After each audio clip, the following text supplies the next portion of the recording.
Saya Dr. Dani Kartikasari dari Klinik Jejaring Pajajaran. Jangan lupa saksikan Tanya Dokter hanya di channel YouTube.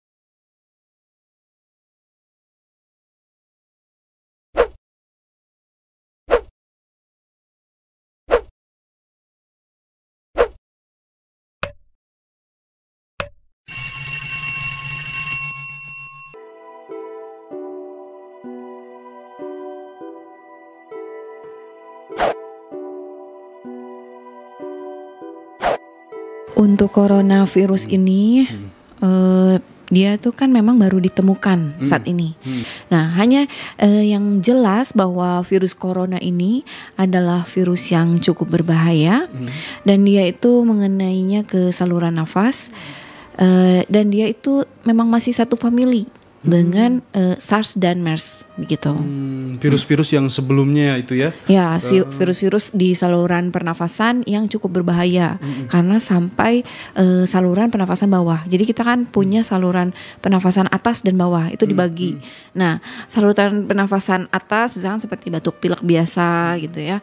Terus seperti amandel itu masih saluran pernafasan atas. Tapi ketika infeksi salurannya sudah sampai saluran pernafasan bawah, itu akan menjadi lebih sulit penanganannya.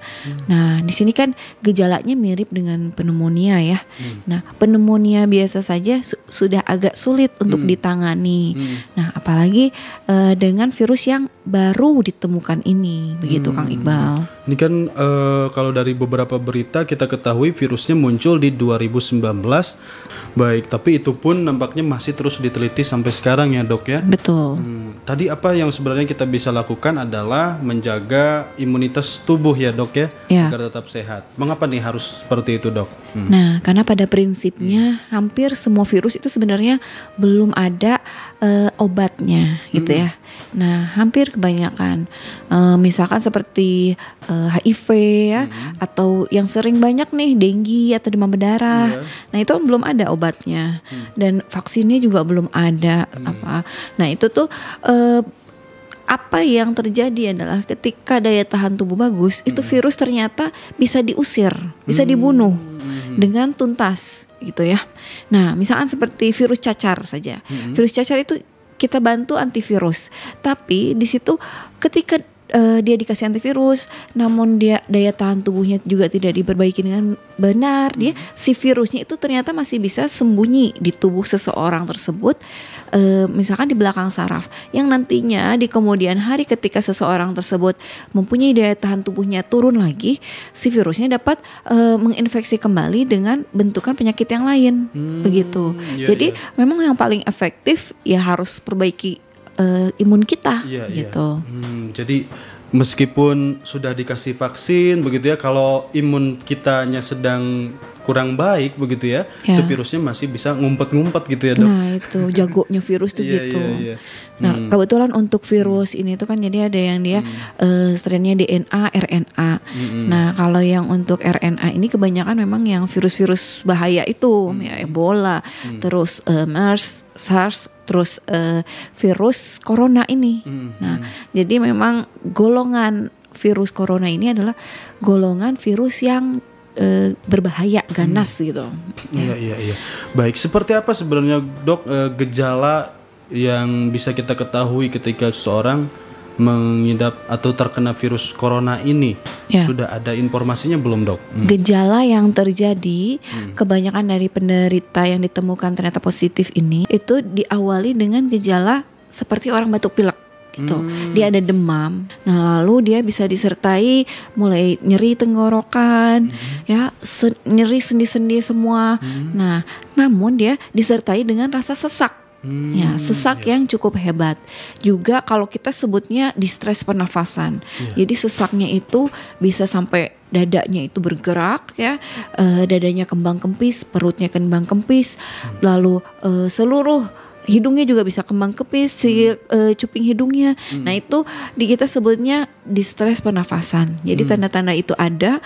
Nah, maka itu kemungkinan dia mengalami sesak yang dimaksud begitu. Nah, di sini selain itu juga ya gejala-gejala pusing, batuk yang lain seperti ada pusing dan yang lainnya. Jadi awal-awal keluhan itu memang sulit dibedakan begitu. Maka perlu dievaluasi lebih lanjut. Nah, maka di sini dibedakan juga nih Kang, memang yang positif atau yang dia suspek. Nah, itu dia nanti dibedakan nih kalau dalam penanganan kasus yang ternyata ada gejala seperti itu. Nah, ditambah lagi nih Kang, kalau dia ternyata riwayat bepergian daerah yang memang ternyata sudah positif ada kasus corona ini. Nah, lalu juga dia mengalami suatu gejala seperti tadi dan mempunyai riwayat kontak dengan seseorang yang sudah dikatakan positif. Nah, misalkan seperti petugas medis ya. Info yang sudah ada memang droplet itu artinya sekret yang keluar dari mulut ya. Nah, itu menjadi salah satu kemungkinan penyebab penularan gitu. Ketika ada sekretnya terciprat pada seseorang yang lain, akan tertular begitu untuk saat ini yang ditemukan. Nah, maka untuk menegakkan diagnosisnya juga pemeriksaannya itu Kang nggak hanya kan kalau penyakit-penyakit lain misalnya virus demam berdarah itu kita bisa cukup periksa darah gitu ya. Nah, kalau ini nggak bisa Kang. Untuk corona ini pendengar untuk menegakkan diagnosisnya pun harus lebih spesifik lagi. Kita pakai apusan dari hidung, pakai apusan dari tenggorokan, pakai sekat atau cairan ya dari saluran nafas bagian bawah. Nah, sampai sedetail itu. Dan ditambah lagi harus pemeriksaan darah juga Kang. Begitu. Nampaknya penanganannya pun lebih detail begitu ya Bu ya. Kalau untuk mengetahui apakah memang ini terkena virus corona atau tidak. Tapi dampaknya ini bagaimana sebenarnya Dok? Kalau orang yang terkena virus corona ini dampak paling akhirnya seperti apa begitu? Ya, memang awalnya ya tentunya dia akan lemah, letih, bahkan bisa dehidrasi gitu ya. Nah, lalu disertai tadi kan tidak bisa bernafas, sesak. Nah, untuk jangka selanjutnya dia itu bisa terkena ke ginjal itu. Nah, biasanya yang sampai akhirnya mengakibatkan kematian itu bila dia sudah sampai terkena ke ginjal. Karena apa? Ginjal itu kan organ vital ya. Nah, ketika ginjal terkena ya kemungkinan dia akan nyambung juga ke kerja jantung. Ya udah, kalau organ vital tersebut terkena biasanya seseorang tersebut akhirnya kematian begitu. Baik.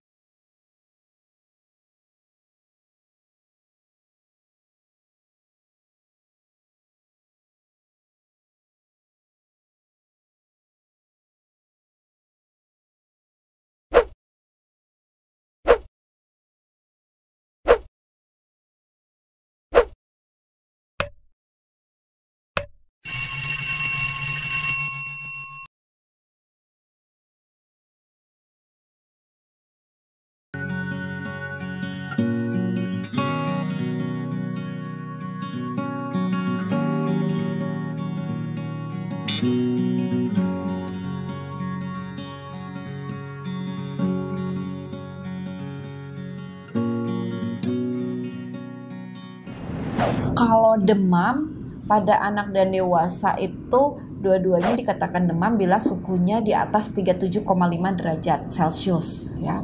Sama untuk pengertiannya. Hanya penyebabnya yang mungkin bisa menjadi beda ya. Pada anak-anak kebanyakan demam itu lebih mudah terjadi. Misalkan kena virus dikit dia bisa terjadi demam. Habis vaksin demam. Nah, maka untuk demam ini harus dilihat lagi berapa hari gejala demamnya gitu.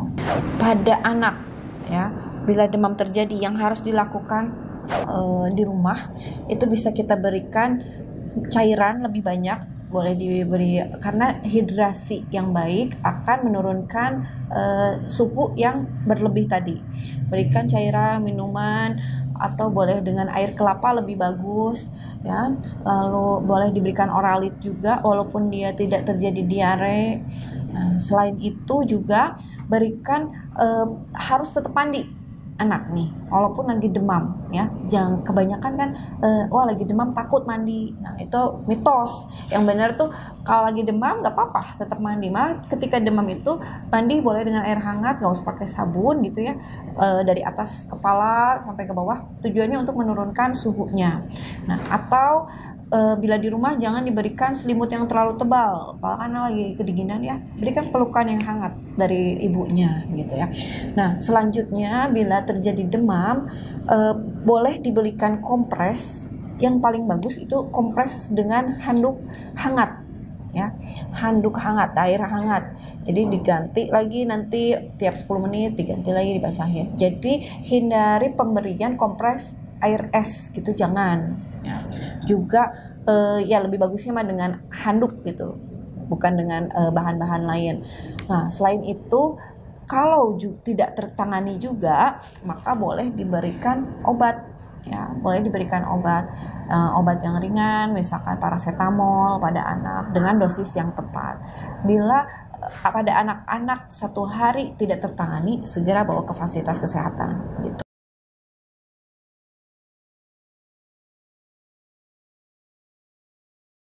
Gejala awal dari batuk pilek itu bisa ada demam, bisa mulai terasa radang tenggorokan, nyeri-nyeri tenggorokan, lalu bisa juga mulai terjadi nyeri-nyeri pada sendi. Nah, itu biasanya gejala awal seperti itu. Namun, kenapa anak-anak lebih mudah terjadi untuk batuk pilek? Karena anak-anak itu daya tahan tubuhnya memang belum optimal, ya. Istilahnya kalau anak-anak jarang menularkan penyakit, tapi dewasa ke anak-anak itu lebih sering. Nah, yang terjadi sering orang tua datang bersama anaknya, yang biasanya kena batuk pilek duluan anaknya. Orang tuanya bilang ketepaan sama anaknya. Nah, itu padahal adalah hal yang tidak benar. Itu bisa jadi orang tuanya dulu yang terkena, namun daya tahan tubuh orang tuanya lebih bagus. Anaknya sudah terkena virus, muncul gejala. Orang tuanya masih bagus, belum muncul gejala. Begitu. Penanganan pertama pada anak batuk pilek memang cukup penuhi asupan nutrisinya ya, yang baik. Hindari pemberian susu dengan dengan kandungan gula yang tinggi ya.